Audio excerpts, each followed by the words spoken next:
మౌని అమావాస్య చాలా పవిత్రమైన రోజు. రాబోయే జనవరి 29వ తేదీన మౌని అమావాస్య వచ్చింది. మౌని అమావాస్య అంటే ఏంటి? మౌని అంటే మాట్లాడకుండా ఉండడం, అమా అంటే చీకటి, వస్య అంటే కామం.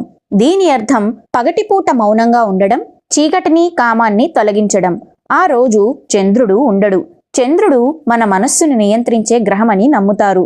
ఆనాడు మాట్లాడే మాటలు, తీసుకునే నిర్ణయాలు కూడా మంచి ఫలితాల్ని ఇవ్వవట. ఆ రోజు సాధువులు మౌనంగా ఉంటారు. అలా చేయడం జ్ఞానాన్ని నిద్రలేపే చర్యగా వారు భావిస్తారు.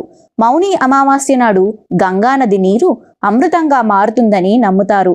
అందువల్ల ఆనాడు గంగా స్నానానికి అత్యంత అనువైన రోజుని భావిస్తారు. మౌని అమావాస్య నాడు ఉపవాసం ఉండడం, మౌనవ్రతం పాటించడం, గంగా స్నానం చేయడం ఎంతో గొప్ప ఫలితాలని ఇస్తాయని నమ్ముతారు. అంతేకాదు, పితృపూజకి మౌని అమావాస్య చాలా మంచి రోజు.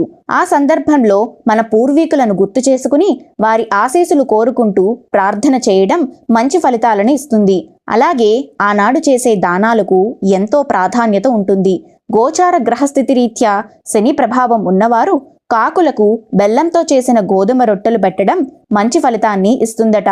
మౌని అమావాస్యకు కుంభమేళాలో కూడా ఎంతో ప్రాధాన్యత ఉంది. మరి ఈసారి కుంభమేళా ఏ తేదీల్లో ఉంది? దానికి ఎందుకు అంత ప్రాధాన్యత ఉంది? ఆ రోజుల్లో మనం పాటించవలసిన విషయాలేమిటి అనే వివరాలు పూర్తి వీడియో మన ఛానల్లో ఉంది. కింద కనిపిస్తున్న బటన్ నొక్కితే ఆ వీడియో ఓపెన్ అవుతుంది. దాన్ని కూడా తప్పకుండా చూడండి.